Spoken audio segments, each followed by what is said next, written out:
It's time for Protecting Your Family with your host, attorney and insurance expert Naz Barouti. Naz Barouti is managing attorney at the Barouti Law Firm and has worked very hard to help families create, protect, and transfer their wealth. Naz brings an intelligent and strategic look at planning ahead for the day when you're not around to take care of your family. Take the first step this evening and find out what you can do to prepare for the future. The time is now, so let's get you started today. Good afternoon, ladies and gentlemen. Welcome to Protecting Your Family on Talk Radio 790 KABC.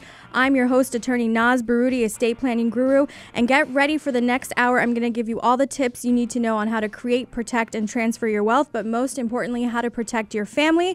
And every week, we give our KABC listeners a $500 estate planning package, which includes your trust, your will, your power of attorney, and your healthcare directive. And if you want to get more information about that, give our office a call, 424-465-9003. 424-465-9003. If this is the first time you're tuning in, welcome. I am a licensed attorney in the state of California, and I am the managing partner of Barouti Law Corporation, located all throughout Southern California.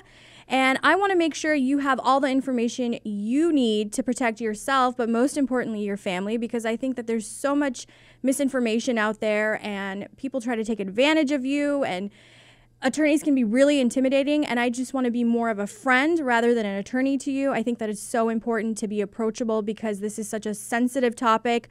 No one wants to talk about passing away. No one wants to talk about what's going to happen to their family when they're no longer around. But I want to make sure that you have all the information and it's a comfortable conversation to have rather than something that can scare you.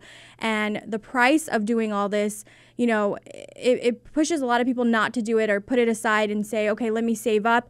That's why we keep our costs low. There is no catch. There is no trick. I'm not trying to bring you into my office and sell you other things. I genuinely want to make sure that you have these documents, and it's really $500 for the trust, will, power of attorney, and healthcare directive. It's so important for you to have all these documents. And before we get into the legal aspect of everything, I'm sitting in a room with, honestly, legends. I'm so excited, and I'm so honored that we have Mickey Rooney's daughters here, and we have Kerri Kasem's daughter, Kerri, here, and we're going to get to their stories later on. But, you know, I celebrated a big birthday this last week, and I was sitting at my birthday party, and my friends and my family were there. Everyone got up and, you know, shared a personal story, and then I got really sad because I started thinking about Mickey Rooney and Kerri Kasem, because they weren't allowed to experience that joy that I got to experience with having people that were very close to me and genuinely loving me to share those stories during the end of their life. And it was so unfortunate that that started going through my head, but it's so important to talk about these stories, to use their lives as examples of what people should not do, or, you know, how you can protect yourself. They're great examples. Unfortunately, you know, they had to go through a lot, but I want all listeners right now to take these stories and apply it to themselves. And when I was preparing my notes for today's show, there are so many similarities between Mickey Rooney and Kerri Kasem. They're both Hollywood legends. One's a legendary actor. The other one is a radio personality, humanitarian. They both had spouses that were awful. And ironically, they both started with the letter J. Jan Chamberlain and Jean Kasem. Like, what? How could that have happened? I don't know. And they were both victims of elder abuse.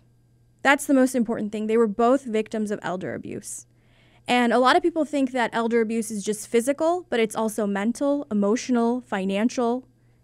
It's draining, and they both went through it. And it's a serious issue that we face with our elderly. And we talk about the Donald Sterling case every week, and I talk about how it's a capacity issue, and the media is loving the outrageous things that he's saying. But if this is really a capacity issue and he's suffering from Alzheimer's, we really need to make sure that we provide help for people that have that situation, and we're not using it to just make fun of people. Put aside the fact whether you think he's a racist or not. This brings up the issue of, what do we do when the elderly lose capacity? How can we help them? How can we protect them? That is a huge issue that I think that needs to be addressed. And for children that abuse their parents, I am so disgusted.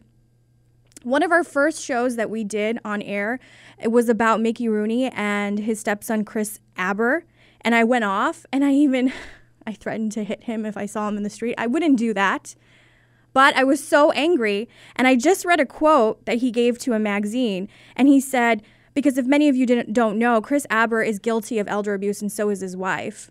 They took advantage of Mickey Rooney, and they left him with only $18,000 in his estate. Now, I want to ask you, someone that's such a Hollywood legend, how was he left with just $18,000?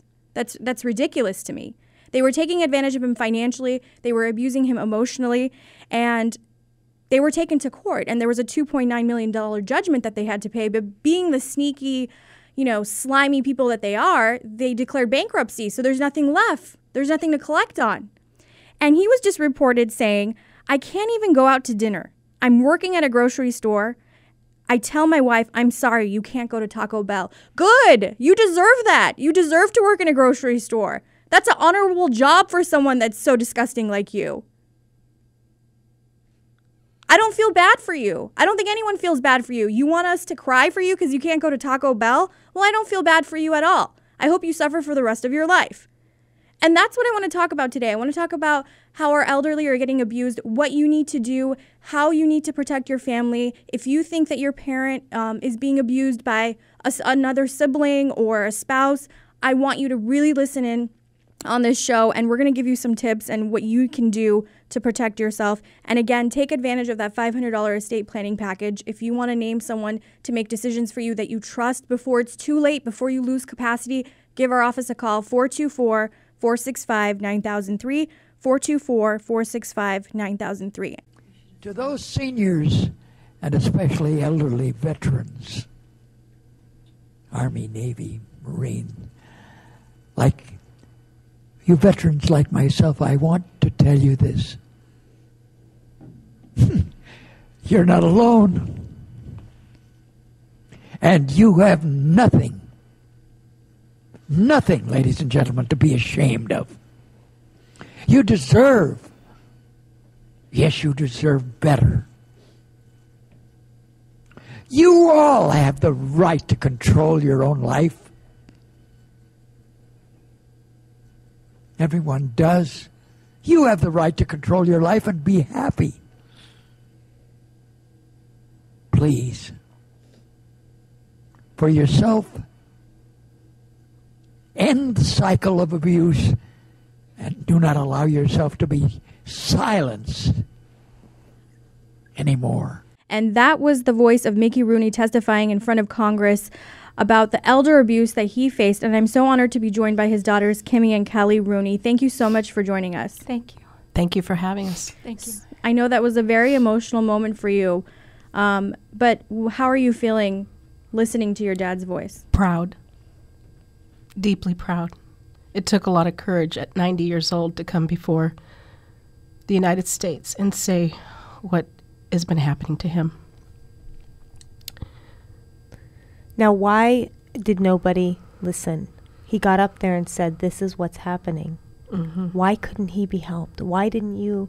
I mean, these are rhetorical questions because I know what goes on with elder abuse and I know how it's handled. But he got up in front of Congress. Could you guys not use that? Yes, we can now. I wished I would have known you, Kerri, earlier. Your inspiration has been monumental. And I wish we would have picketed. I wish we did all that. He told me everything that was going on, that his wife and her son were abusing him. He wouldn't let us take him out of the house. At the age that he was, he became almost like an abused woman and felt completely degraded as a man. And he did listen to me, though. I wanted to take him out of the house the day he told me, and my sister and I. He refused to go with us. He didn't want it to happen the way we wanted it to. And I told him he needed to pick up the phone and call 911, and he did. And I'm very proud of him for that. Yeah. And I think that's why he's saying you have nothing to be ashamed of. Because like you said, women that are abused, they feel ashamed because they think it's something that they did something wrong and they deserve it. And I know there's a lot of skeptics out there that are asking you guys, and they're asking you, Kerri, well, why didn't your dad leave? Right. Why didn't he divorce her? Kelly gave the perfect answer. It's like a battered woman. You ask them, why didn't they leave? To people who aren't in that situation, it's so simple. Just leave. But it's not that simple. And you're right. It is like almost a failure if you do, or you can't fix it, or you're less of a man, or, my dad, though, he gave his word. And his word meant everything, even to his detriment. He gave his word, for better or for worse. And unfortunately, that ended up killing him. I mean, I just get really disgusted when there are so many people out there that take advantage of the elderly because they think it's so easy. I read a report somewhere that his stepson, Chris Aber, was threatening him and said, you have to go to these gigs. You have to go to these gigs. You have to do this. If you don't, we take your health care away. You're going to lose your home. And your father was paying for 15 different credit cards. He was forced to work for them. He was their prisoner. He really was held at gunpoint, as it were. He felt he had no choice. But when he did come out and finally speak about his abuse, it not only was there great shame, but he also knew that people would probably not believe him. When you're married to somebody for 38 years, you say, why don't you leave? Well, 38 years is a long time, and it can be very good and it can be very bad. But when you're in the public eye like that, as it were, people will say, oh, come on. You're making it up. Yeah, you're Mickey Rooney. You're a legend. Yeah. Oh, come on, you can do whatever you want. Well, when you're 90 years old, and we all get old, and we all will, because we're all doing it now as we speak, it happens to everybody. Mm-hmm. People do take advantage of elderly people because they get weak. They get weak physically, emotionally, financially. And those two people that held him prisoner abused him in all those ways for their own gain. And they're still trying to do it, even in his death. And this is what we want to stop for all people who love their families. Did you guys have contact with your dad towards the end of his life, or were you able to contact him? Did you? The last time we were allowed to see him was 3 years ago. And even in death, we were held back. And kept from him. We went to court. We were in court for 2 weeks fighting for his body to put him to rest. I remember that. I remember reading that because you wanted him to be at the Hollywood Cemetery. They wouldn't tell us where his body was, but I did find out where his body was. And we still were not told. When I did find out where his body was, we were still not told when his funeral would be held. We found out a day before the funeral. And you guys went through the courts to find out where his body was. Yes. What process did you guys go through? We made verbal agreements outside the courtroom, and which I wish that wouldn't have happened now, because even with the verbal agreements, they were not met. Just like me, just like my family. Yeah. When I wouldn't sign a piece of paper outside the courtroom or something that wasn't court, it was court ordered, but my sister and brother did. And what happens? People like Jane and people like Jean that have this, I don't know what you call it, except evil intent. First of all, when you deal with somebody who doesn't ever tell the truth, why do you think she's going to tell the truth now? And I said that to my sister and brother. I said, why do you think she's going to give you visitation? She just wants the conservatorship to go away. That's all she wants. I said, once the conservatorship goes away, she's going to hide Dad again. And what did she do? 6 different places that she hid my dad. 6 different places. And if people just tuned in, my father's Kerri Kasem. And, when we were fighting for him in court, it was going to, they settled for 1-hour visits once a month with a guard in a room and a gun, writing down everything they said to my dad. They got 1 visit. I think it was 1 before she hit him again. I mean, I'm sitting here listening to all this and I'm disgusted because I don't think people understand the importance of a parent. We understand the importance of a child. We go to hell and high water to make sure that a parent has access to their child, but you don't see that with elderly parents. You don't see people saying supporting or saying this is a major issue. And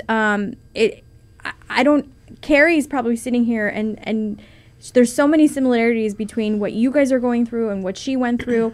What do you guys want people that are listening right now to know? What steps do you think that they should take? Because I know a lot of people are listening right now and they're like, God, I'm going through the same thing. What can I do? Well, I'll tell you what, me personally, I feel I feel bad because I've known for a long time that my dad's been scared and terrified and has been abused for a long time.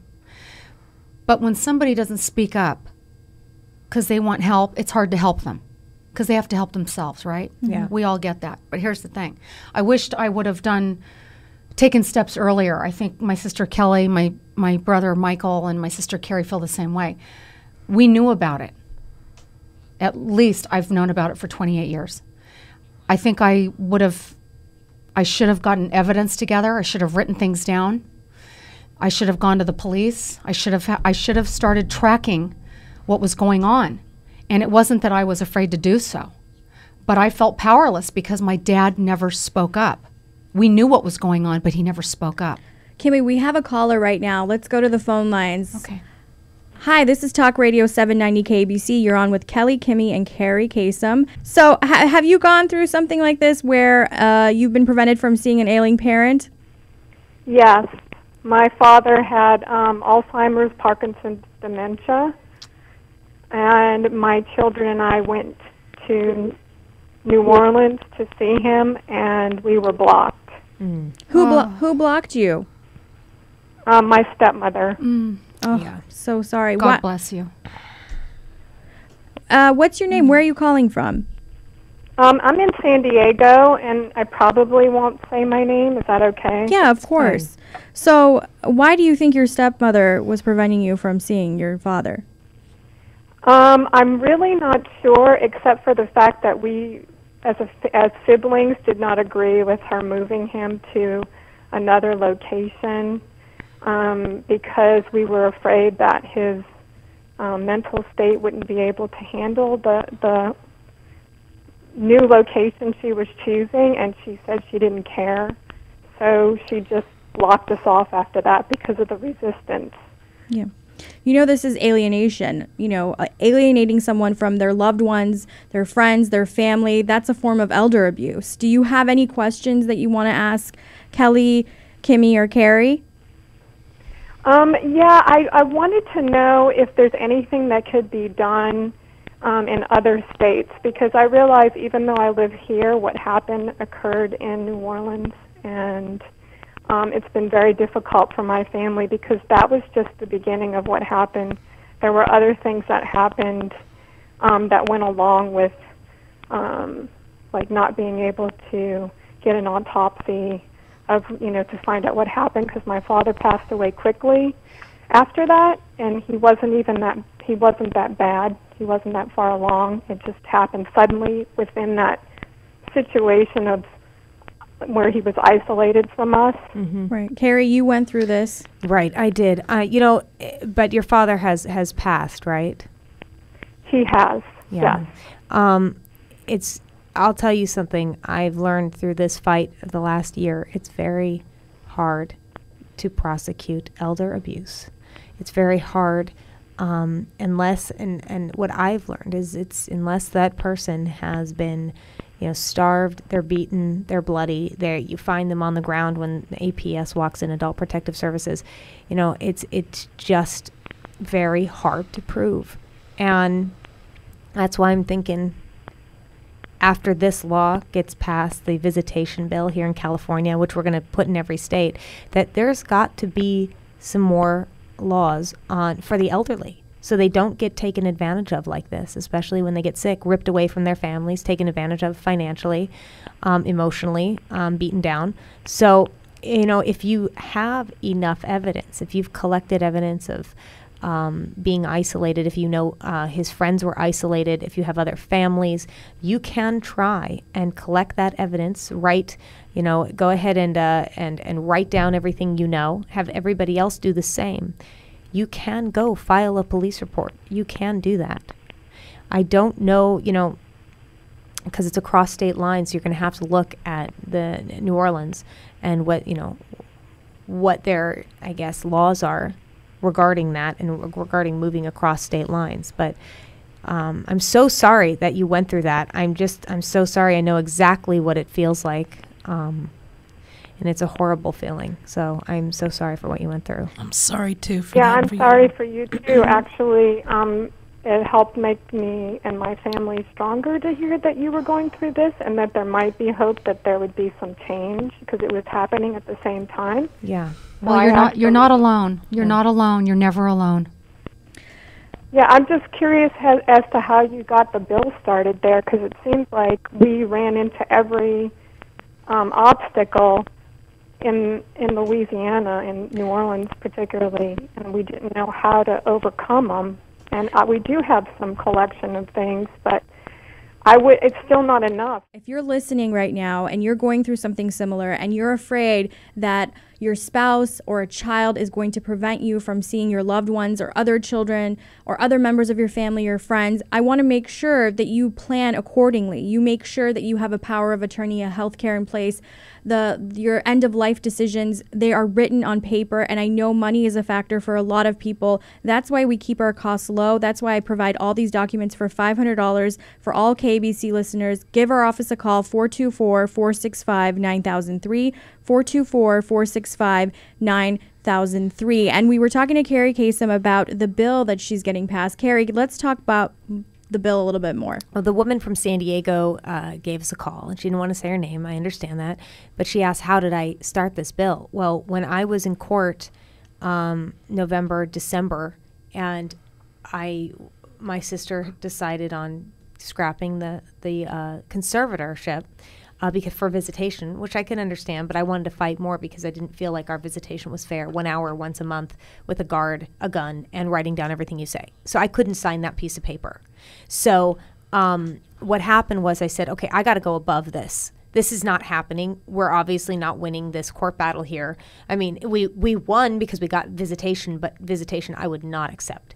So I continued, and I actually called a few friends that I know in Sacramento that were lobbyists. And I said, how do I start a bill? How do I get something going? I had no idea at this point. No idea what to do. And my stepdad literally said, Kerri, I'm a lobbyist. I work in Sacramento. I said, yes, Bob, you are. I will help you.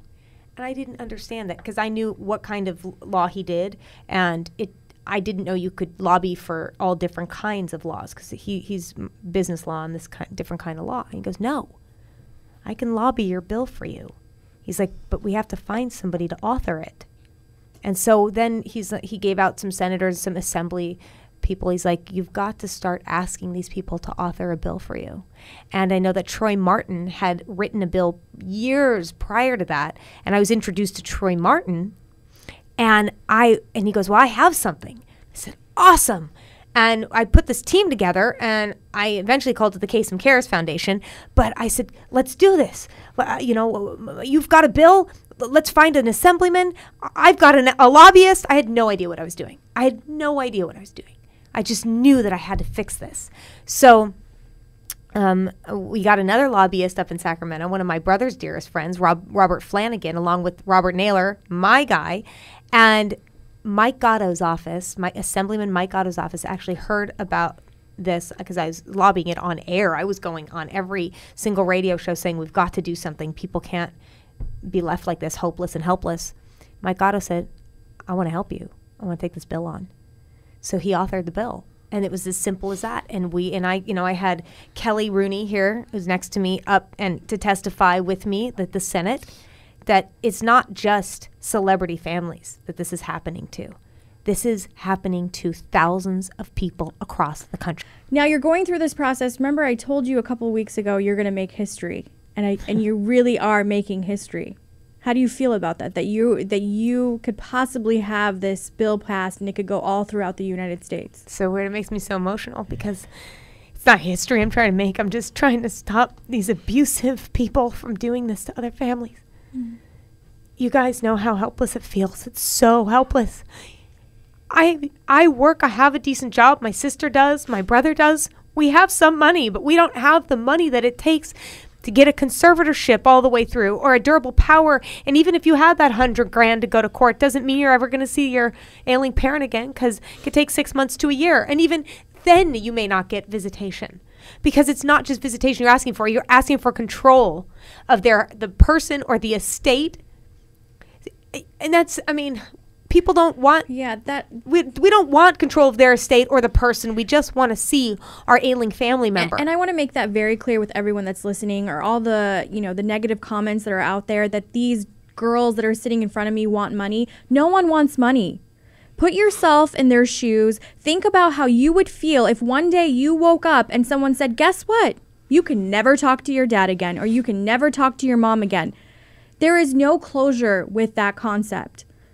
You don't understand it. You try to rationalize it. There is no rationalizing a crazy person. These two people, or the family that was around Mickey Rooney, you can't explain crazy.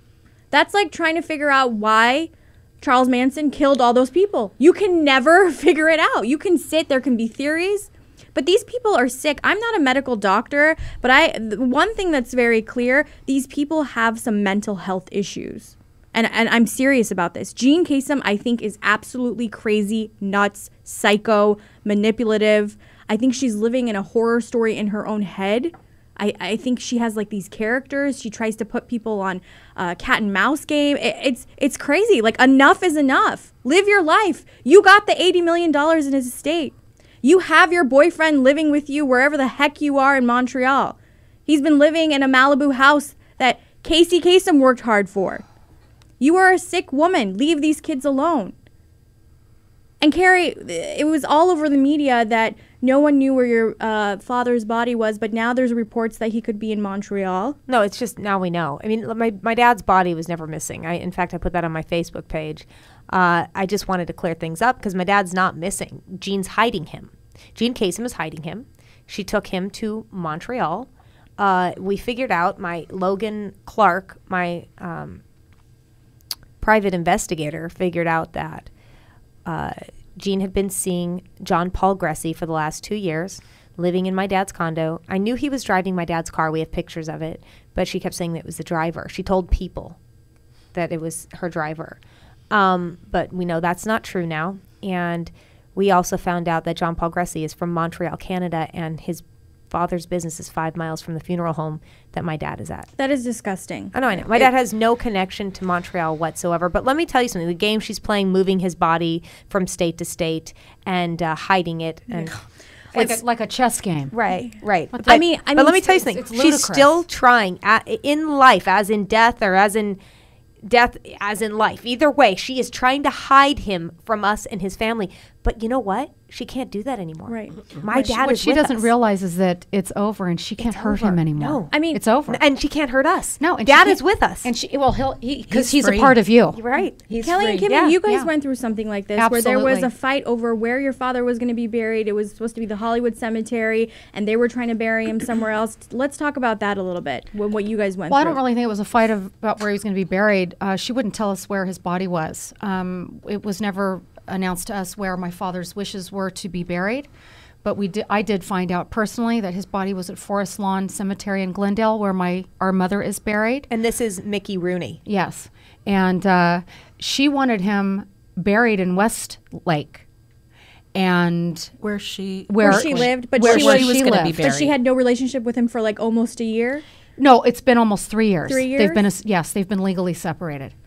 And then, we find out the day before his funeral that he's at the Hollywood Forever Cemetery, that his body was taken from Forest Lawn to Hollywood Forever Cemetery. And we found out the day before the actual funeral. Now, did your father have any legal documents stating who was supposed to make decisions for him, what he wanted? She still held power of attorney. Yes, had power of because they were still legally married. But he was 3 weeks before he died. We were informed that they had him change his will. So that kind of smells a little fishy. You can fight that in That's court. Yeah, what that's makes what we're me doing. So Yeah. angry because there are these scummy attorneys out there, and they know who they are. Yes. That because of a check, they will go to so many lengths to change something. But those are all red flags. When someone's coming and they're a celebrity, or even if they're not a celebrity, they're coming in with one child and they have 8 or 9 kids, Right. and things are getting changed, everything's being left to one person, that is a red flag. Don't change those documents, or don't do it. Don't handle the case. Well, at 93 years old, you don't change your will 3 weeks before you die. I'm sorry, something's wrong with that picture. Very true. And so we're in litigation right now, and we're fighting for his legacy. And whatever your Yeah. dad gave you is yours. And whatever he gave Jan, it's theirs. And that's how I feel. If my dad left me anything in the will, great. If he didn't, I don't want to take something my dad didn't give us. So if she's changed the will on you guys 3 Right. weeks before he died, Right. you just have the right to see it. You have the right to see what's yours. Yeah. We were robbed Yeah. of not being able to be with him. Yes. That's where the robbery came And that's in. everything. And that's priceless. But that's everything. You can't put a dollar on that. And no, we can't. So we are in the middle of it all right now. Yeah. And we're gonna take it all the way. We're going to stand firm. We're getting the full accounting. We're going to do everything we can. And it is too late. My dad's gone right now. But we feel him with us. We know he's with us. We know Casey is with Kerri and her family. That's right. We have that faith. I have always had that faith and believe that 100%. And I know he's behind us. Yeah. Because he went to Congress himself Yeah. and said it. He didn't call him out. I'm here to call him out. Yeah. Not all step parents are bad. No. I know that. I was a step parent for a while. I'm not a bad step parent. I'm not a bad parent. I have a daughter that's 28 years old, and I raised her pretty well. But it's just wrong. It's not about step to parents. take any person It's about abuse and for control. granted. Yeah. Yeah. We all have a right to be with our family members. That's right. We never abused our dad, and all we wanted to do was see him, be with him, talk to him, Love him. do the things that you do. Well, you have our support, and I call out any person that I feel is guilty of elder abuse every week. So just know that Protecting Your Family on Talk Radio 790 KABC supports you guys. Thank you. We support the Kasem family. Thank you. We want to make Thank sure you. that anyone that's listening right now that's going through the same thing, give our office a call so we can help you legally. 424-465-9003. 424-465-9003. There's going to be a change, and for all those evil people out there that think they're going to get away with basically kidnapping, abusing, and emotionally, causing turmoil in someone's life, you're not going to get away with it, because we have someone here sitting to my right that's trying to pass legislation. We got Kelly and Kimmy fighting in the courts and making sure that they honor their father's legacy. And you guys are I just want to hug both of you. You're just so cute. So you're not so bad either. Thank you. It's a funny story, and I think I told you this, Kelly, and in fact, I know I did. When I was a little girl, my dad, and if you just tuned in, I always like to tell people, they go, "Who's your dad?" It's Kerri Kasem. And my father took me to go see The Black Stallion in the movie theaters 13 times. And it was my favorite film. It's my favorite of all time. Yeah, and I said that to Kelly. I said, "Kelly, I I love went it. and saw your dad, Mickey Rooney, in The Black Stallion 13 times. It was my favorite movie as a kid." And tell them what you said to me. Your dad must have really loved you to have taken you 13 times like that. But she goes out of all the films No, that he has that's true. ever done. Out of all the films that he ever did, that was my dad who I saw in that movie. Yeah, it was because him. he took on such a great personification of characters, Wow. as the world knows, that he portrayed throughout his career. But that particular movie, he was him. really himself. It was him. He was him. He played himself. He loved horses. He loved the track. Wow. He could have been a jockey. Yeah. I mean, he only stood 5'3". Might have been a little taller than a jockey. And all three of you must be so proud that your fathers both left such legacies behind. I mean, I know I've shared it with Kerri that her father's voice will always be imprinted in my head and in my mind. I wasn't born in the United States, so when I first moved here, I would listen to American television and radio, and I kind of learned English by listening to radio, because English wasn't my first language, even though I don't have an accent right now. A lot of people don't know this about me, but her father, his voice was just so sweet and gentle. But like we were saying before the break, both your fathers were big men. They had big hearts, and they captured an audience, and they captured a room when they walked in. They did. And we're very fortunate. Yeah. Yeah, we We're are. very fortunate people to actually have our parents to be seen and heard that way on tape and in In films, movies. yes. We're very fortunate to actually play that back and to see them. and to see it. And a lot of So they families did don't leave. have that. They did leave us. Yeah, no quite one a- can take that away quite a from you legacy. guys sitting here. Kerri, I was just thinking about your father, Casey. I grew up listening to his voice, like every day, listening to it. He really was the voice of America. Oh, And thank you. I mean, I can still hear his voice. I mean, he'll never be gone, not just because of his work that he's left behind, but really the voice of America. Because when you say Kerri Kasem, everybody hears his voice, Well, thank you. and it'll always be heard. So Thank you. You're very blessed to have a father such as he. Thank you, and you as well. You know, I think that we are carrying on their legacy, and they didn't die for nothing. No. And, you know, we were talking about this on the break. It's that we all came together to do something good in the tragedy that we had to deal with. Yeah. And, you know, they're up there now. Looking down on us. Mickey Rooney, Kerri Kasem are looking down right now. Yes. And they're very proud. Yes. I know they are. They I got know they some are. strong daughters. Let me tell you. You three together, the 3Ks, I'd be scared of you three. I don't know if that's such a good thing. Well, my dad always said the fruit doesn't fall far from a tree. So that's true with anybody, I think, you know. Yeah. And I just want to say to all the people that are listening, don't ever be afraid to speak up, because the people you love are the most important things in your life, because when they're gone, and you'll never be able to say anything again. So don't be afraid. Don't be afraid. Be strong. And love the people you love and stand by them and protect them if they cannot protect themselves. That's a great message to leave for everyone that's listening. And Kerri, let's talk about some upcoming events that you have going on. Yes, well, we have, Naz. We're talking at an event next week. On August 6th, yes, in Orange County. Yeah, and so it's, and actually too, you know, we're writing a book because we want to just talk about, first of all, I'm going to give my story and some stories, you know, of people who are going through this. And then Naz is going to say, well, this is how you fix it. And this is what you do to help yourself. I want to make sure that people protect themselves legally, because I'm such an advocate of, I love the elderly community. This is why I got into this, the profession. So do I. So do we. I Absolutely. love the law that I practice, and I'm so passionate about it, and I will not let anyone get abused, and I want to make sure that we provide them all the legal tools they need, the legal documents that they need. And I think that with Kerri's voice, we can help a lot of people, and you guys can help a lot of people by sharing your stories. Absolutely. And if you want to get in touch with me, you can always find me on Facebook at Kerri Kasem. It's KerriKasem. But please, if you yourself are going through this, if you know somebody who's going through this, contact the Kasem Cares Foundation. It's kasemcaresfoundation.org or .com. I know, Kelly, you have a Facebook. Kimmy, do you have a Facebook where people can get in touch with you? No, but I soon will. Okay, now you will make one.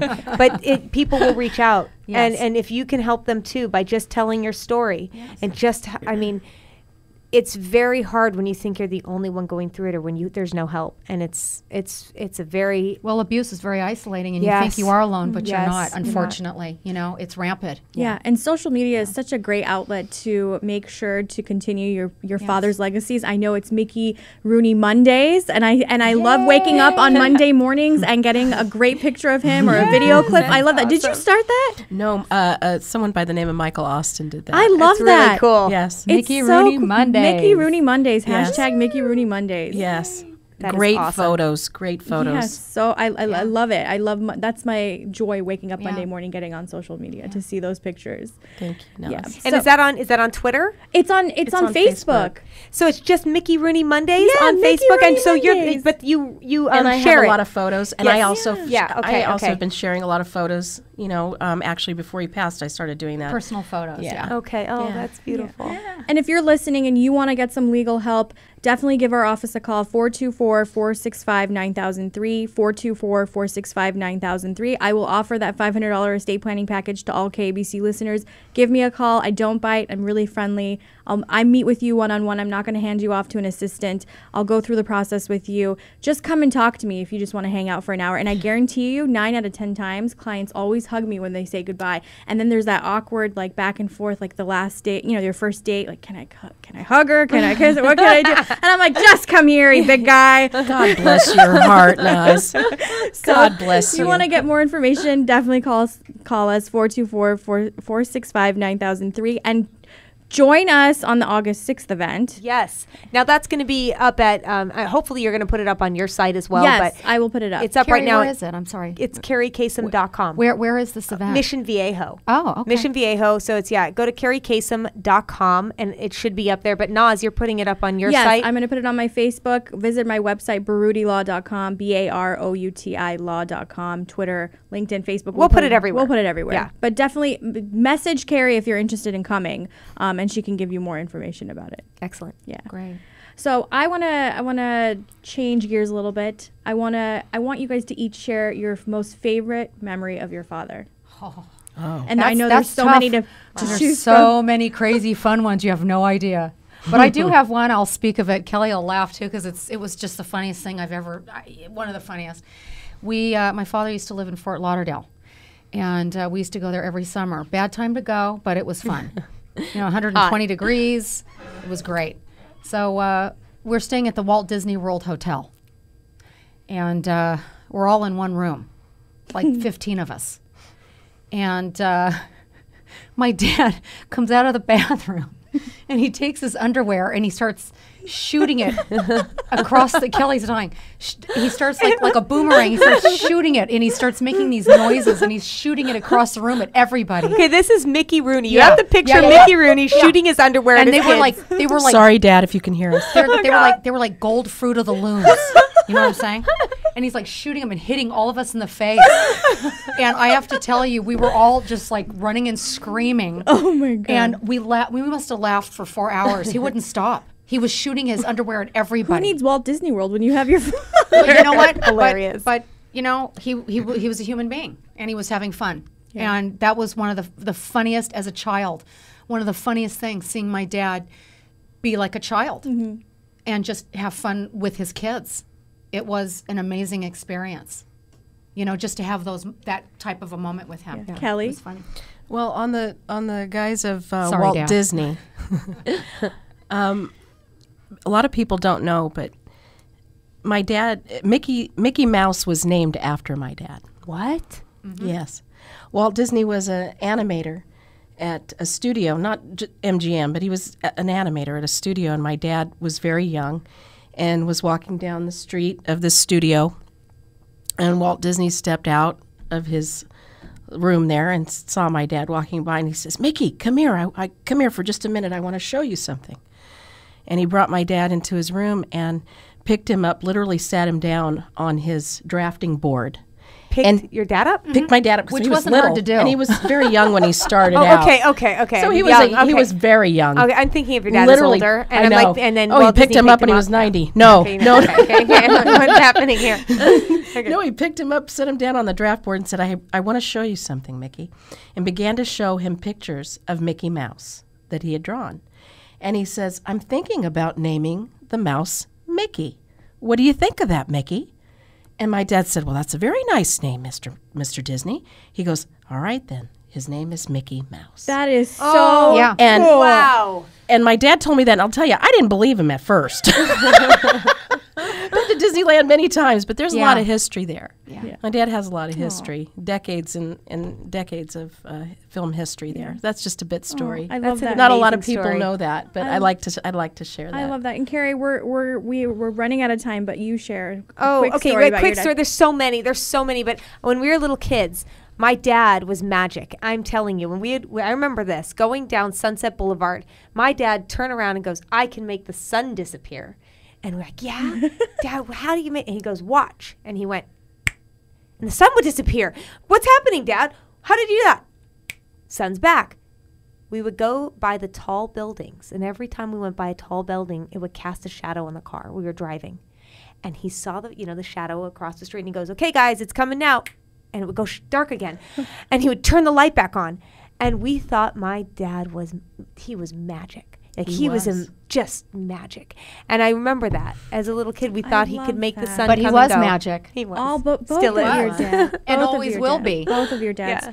Thank you so much for for joining having us. us. Thank you for having us. It was an Thank honor you, and a Kerri. pleasure, and I hope to have you guys on again when you guys are making more history like you Anytime. are right now. Anytime to help. You're listening to Protecting Your Family on Talk Radio 790 KBC. Until next week, make sure you know how to protect, create, and transfer your wealth.